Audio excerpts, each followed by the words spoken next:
हिंदी लोकवाणी कक्षा 10वीं दूसरी इकाई का पाठ क्रमांक 3। पाठ का नाम है मुकदमा। मुकदमा इस पाठ के लेखक है गोविंद शर्मा। मुकदमे का अर्थ होता है केस। जिसे कोर्ट के अंदर केस चलते हैं उसे कहते हैं मुकदमा। पहले के ज़माने में जब राजा महाराजाओं का दौर होता था उस वक्त में बादशाह के दरबार में ही मुकदमे चलते थे।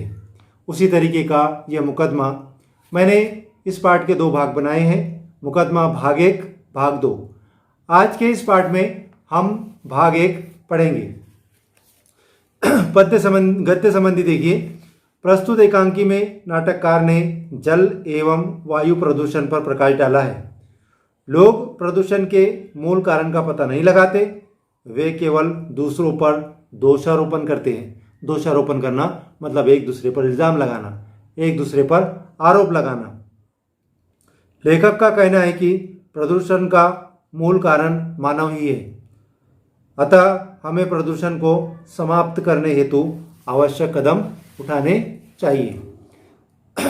मेरे प्रिय छात्रों, अगर आपने अभी तक मेरे इस YouTube चैनल को सब्सक्राइब नहीं किया है तो सबसे पहले आप चैनल को सब्सक्राइब कर ले, वीडियो को लाइक कर ले। कर लिए? आइए देखते हैं मुकदमा भाग 1। यह एक एकांकी है। हवा और पानी मानव की मूलभूत आवश्यकताएं हैं। प्रकृति की यह चीज़ें आज दूषित हो रही है।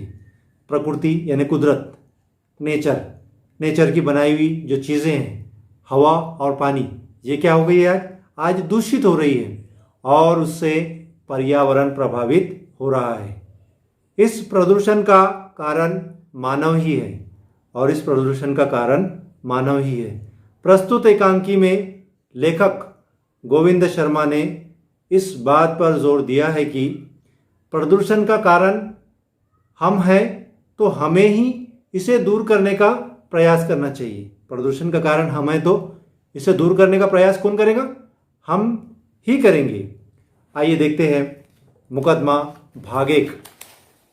पात्र इस नाटक में, इस एकांकी में कौन कौन से पात्र आइए देखिए। महाराज, एक महाराज है, बादशाह है, मंत्री, बादशाह के मंत्री, हवा, पानी और कुछ लोग हैं। इतने लोगों का ये मुकदमा है। इतने लोग इसमें हैं। महाराज का दरबार, स्थान जो है वो कौन सा स्थान पर हो रहा है? ये सब महाराज के दरबार में। महाराज सिंहासन पर बैठे हैं। महाराज जो है वो सिंहासन के ऊपर बैठे हैं। एक तरफ मंत्री है, एक तरफ महाराज के मंत्री बैठे हुए हैं और दूसरे तरफ दरबारी गण बैठे हैं। जो दरबार के लोग हैं वो बैठे हुए हैं। सामने अन्य लोग बैठे हुए हैं और सामने के हिस्से में कुछ और लोग बैठे हुए हैं। महाराज, मंत्री जी, शिकायत करने वाले लोग आ गए? महाराज अपने मंत्री से पूछ रहे हैं कि जो शिकायत करने वाले जो लोग हैं वो शिकायत करने वाले लोग आ गए हैं? मंत्री खड़े होते हुए, हाँ महाराज। महाराज कहते हैं, जिनके बारे में शिकायत आई है क्या उन लोगों को भी यहाँ बुला लिया गया है? महाराज कहते हैं कि जिनके बारे में शिकायत आई है उन लोगों को भी बुला लिया गया है? मंत्री, हाँ महाराज। आज सब शिकायतें हवा और पानी के बारे में हैं। वे पास के कमरे में बैठे हैं।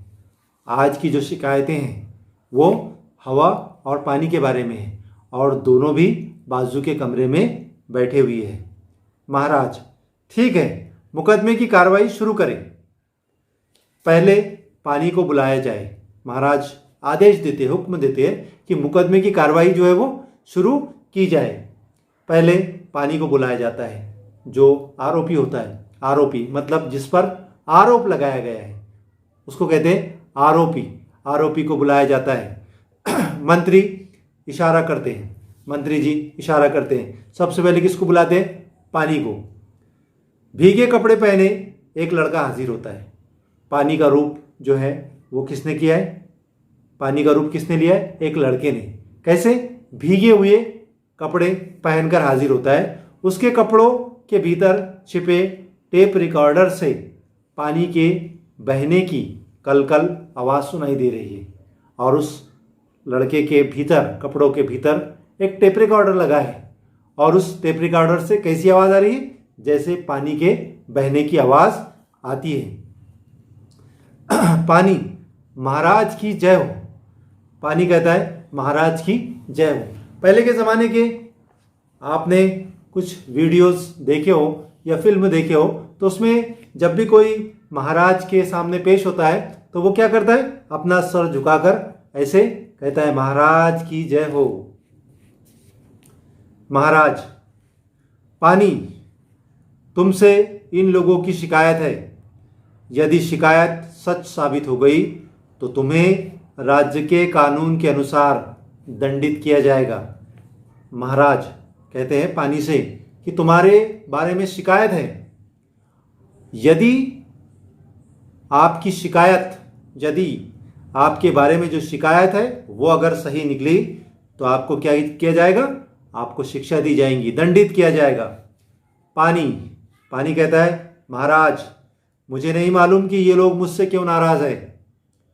मैं एकदम निर्मल हूं महाराज, मैं एकदम निर्मल हूं। निर्मल का अर्थ होता है स्वच्छ हूं, साफ सुथरा हूं। मंत्री, महाराज, लोगों की पहली शिकायत यही है कि पानी अब निर्मल नहीं रहा। लोगों की पहली शिकायत यही है कि पानी अब निर्मल नहीं रहा। निर्मल का अर्थ क्या होता है? निर्मल का साफ सुथरा, स्वच्छ नहीं रहा। यह नदियों और गहवारों में बहते समय गंदगी और बीमारियां अपने साथ बहाकर सब जगह पहुंचा देता है। देखिए क्या शिकायत है कि ये क्या करता है? ये नदियों में और गहवारों में, गहवारा कहते हैं गड्ढे को, नदी और गहवारा, गड्ढों में बहते समय गंदगी और बीमारियां अपने साथ बहाकर सब जगह पहुंचा देता है। पानी उसका उत्तर देता है महाराज, ये लोग पहले की तरह पानी की रखवाली नहीं करते। रखवाली करना, रक्षा करना। ये लोग पहले की तरह पानी की रखवाली नहीं करते, पानी की रक्षा नहीं करते। पशुओं को जोहड़ के भीतर तैरने छोड़ देते हैं। और पशुओं को क्या करते हैं? जोहड़ के भीतर। जोहड़ कहते हैं छोटा सा तालाब जो होता है, उसको कहते हैं जोहड़। जोहड़ के भीतर तैरने के लिए छोड़ जाते हैं। पशु अपनी गंदगी तालाब में छोड़ जाते हैं और पशु क्या करते हैं? अपनी सारी गंदगी वो तालाब में छोड़ देते हैं। गांव की दूसरी गंदगी भी तालाब में फेंक दी जाती है और गांव की जो दूसरी गंदगी होती है वो भी तालाब में फेंक दी जाती है। नदियों में कारखानों की गंदगी व शहर के गंदे नाली का पानी छोड़ा जाता है। नदियों के अंदर क्या किया जाता है? नदियों में कारखानों का और शहर के गंदे नाले का पानी छोड़ा जाता है। महाराज, मैं अपने आप गंदा नहीं होता। मुझसे शिकायत करने वाले ही गंदा और दूषित करते हैं।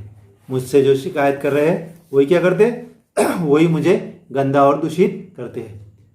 महाराज कहते हैं अब पानी की बात उन्होंने सुन ली है। महाराज ने जो शिकायत थी पानी की वो भी बता दिए और उसके बाद पानी का जवाब भी सुन लिए, पानी का उत्तर भी उन्होंने सुन लिए। अब महाराज क्या कहते देखिए, भाइयों आपके पास इसका क्या जवाब है? पानी ने जो अपना उत्तर दिया है उसका क्या उत्तर है आपके पास? लोग आपस में फुसफुसाकर बातें करते हैं। फुसफुसाकर बातें करना मतलब धीरे धीरे बातें करते हैं। ये बात सुनने के बाद में लोग धीरे धीरे बातें करते हैं। फिर उनमें से एक बोलता है, एक, महाराज यह तो मान लिया पर कहीं बरसना कहीं नहीं बरसना, यह तो इस पानी की मनमानी है। महाराज ठीक है, तो पानी की इस बात को तो हमने मान लिया, लेकिन पानी कहीं बरसता है और कहीं नहीं बरसता, तो ये क्या है? पानी की मनमानी है। पानी कहता है नहीं महाराज। पानी कहता है नहीं महाराज, मुझ पानी की मर्जी कहाँ चलती है? मुझ पानी की मर्जी कहाँ चलती है? जिधर ढलान हो जहाँ का माहौल अनुकूल हो, जिधर ढलान हो और जहाँ का माहौल अनुकूल हो वहाँ मुझे जाना ही पड़ता है। वहाँ मुझे जाना ही पड़ता हो, जिधर का माहौल अनुकूल हो और जहाँ ढलान हो। ढलान का अर्थ होता है जहाँ उतार हो, जहाँ ऐसे उतार हो वहाँ तो मुझे जाना ही पड़ता है। इन लोगों ने पहाड़ियों को काटकर वहाँ मैदान बना दिए हैं। इन लोगों ने क्या किया? इन लोगों ने पहाड़ों को काटकर वहाँ पर क्या किए? मैदान बना लिए। पहाड़ियों को काटकर वहाँ मैदान बना दिए। पेड़ काट डाले हैं। जो पेड़ होते हैं, झाड़ होते हैं, झाड़ काट डाले हैं। वन नष्ट कर दिए हैं। वन का अर्थ होता है जंगल नष्ट कर दिए हैं। ऐसी जगह बरसात कैसे हो सकती है? और ऐसी जगह पर बरसात कैसे हो सकती है? वर्षा न होने के लिए भी यही लोग जिम्मेदार हैं। और वर्षा बारिश नहीं होने के लिए भी यही लोग जिम्मेदार हैं।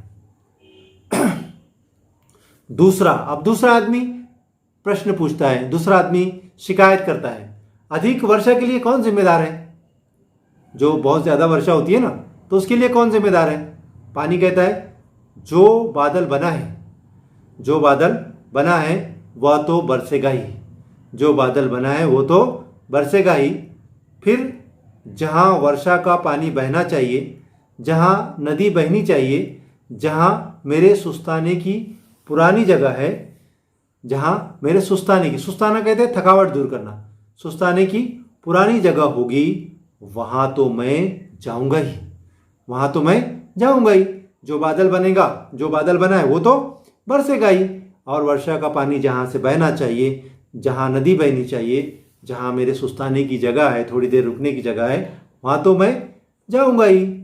लोगों ने ऐसी जगहों पर घर बना लिए हैं। लोगों ने ऐसी ही जगहों पर घर बना लिए हैं। ऐसे घर तो डूबेंगे ही। मैं इनकी बनाई गलियों नालियों में घूमता रहूं। मैं इन लोगों की बनाई हुई गलियों में नालियों के अंदर घूमता रहूं। यह कैसे संभव है? यह कैसे संभव हो सकता है? लोग फिर आपस में बातें करते हैं। पानी की ये बात सुनने के बाद में जो बैठे हुए जो लोग हैं, वो सारे लोग आपस में फिर बातें करना शुरू कर देते हैं। तीसरा खड़ा होता है, महाराज हमारा गांव सदियों से ऊंची जगह पर बसा हुआ है। कहता है कि महाराज हमारा जो गांव सदियों से ऊंची जगहों पर बसा हुआ है। हमने नीची जगहों पर कोई घर नहीं बनाया है, फिर भी इस बार हमारा गांव बाढ़ का शिकार हुआ है। हमारा जो गांव है वो ऊंची जगह पर बसा हुआ है। हमने कोई भी घर नीचे नहीं बनाया है, लेकिन फिर भी इस बार क्या हुआ? हमारा गांव बाढ़ का शिकार हुआ। महाराज पानी पागल हाथी की तरह चलता है। वो कहता है कि महाराज पानी जो है वो कैसा चलता है? पागल हाथी की तरह चलता है। आपने देखा होगा कि जब हाथी पागल हो जाता है तब वो रास्ते से चलते हुए हर किसी को नुकसान पहुंचाता है। इसलिए कहते हैं कि पागल हाथी की तरह चलता है, आंख मूंद कर चलता है। आंख मूंद कर चलना मतलब आंखें बंद कर कर चलना। पानी उसका उत्तर देता है, देखिए नहीं महाराज, मैं देख कर चलता हूँ तभी तो ढलान की तरफ जाता हूँ। वो कहता है कि महाराज मैं तो देख कर चलता हूँ तभी मैं ढलान की तरफ जाता हूँ। कभी ऊंची जगह पर चढ़ने की कोशिश नहीं करता। मैं कभी भी ऊंची जगह पर चढ़ने की कोशिश नहीं करता हूँ। ये लोग जानते हैं कि इनके गांव के पास एक पहाड़ है। ये लोग जानते हैं कि इनके गांव के पास क्या है? इनके गांव के पास एक पहाड़ है। पहले उस पर बहुत से वृक्ष होते थे। पहले क्या था? पहले उस पहाड़ पर बहुत सारे वृक्ष होते थे। वृक्ष का अर्थ क्या होता? वृक्ष का मतलब, अरे बोलो ना। वृक्ष का मतलब होता है पेड़। बहुत से वृक्ष होते थे। पहाड़ से उतरते समय मैं वृक्षों के बीच में से होकर धीरे धीरे आता था, और जब मैं पहाड़ से उतरता था तो वृक्षों के बीच में से होकर मैं धीरे धीरे आता था और सीधे पानी के रास्ते यानी नदी नाले में बहता था। और सीधे पानी के रास्ते यानी मैं नदी में नाले में बहता था। अब लोगों ने पहाड़ के वृक्ष साफ कर दिए हैं। अब लोगों ने क्या किया है? अब लोगों ने पहाड़ के वृक्ष साफ कर दिए हैं। मैं वहाँ से उतरता नहीं हूँ। अब लोगों ने वो पहाड़ को साफ कर दिए, उस पर के जितने पेड़ थे सारे पेड़ काट डाले हैं। अब मैं क्या? अब मैं वहाँ से उतरता नहीं हूँ। बल्कि लुढ़कता हुआ नीचे आता हूँ। मुझे खुद पता नहीं चलता कि नीचे मैं कहाँ गिरूँगा। अगर वृक्ष होते तो ऐसा नहीं होता, और अगर वृक्ष होते तो ऐसा नहीं होता। इस बात के लिए ये गांव वाले ही जिम्मेदार हैं, और इस बात के लिए ये गांव वाले ही जिम्मेदार हैं। महाराज, अब महाराज कहते हैं, इनकी पानी की बात सुनने के बाद महाराज कहते हैं, कोई और शिकायत? कोई नहीं बोलता।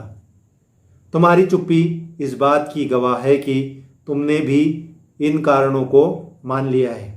तुम्हारा भला इसी में है कि अपनी गलतियां सुधारो और पानी को निर्मल तथा उपयोगी रहने दो। तो महाराज कहते हैं कि आप क्या करो, अपनी गलतियां को सुधार लो और पानी को निर्मल और उपयोगी रहने दो, साफ सुथरा और उपयोग में आने वाला रहने दो। तो मेरे प्यारे बच्चों, मैं उम्मीद करता हूँ कि आपको मेरा ये वीडियो पसंद आया होगा। अगर आपको वीडियो पसंद आए तो कमेंट्स बॉक्स में जाकर ज़रूर लिखिए। मिलते हैं अगले वीडियो में, भाग 2 में।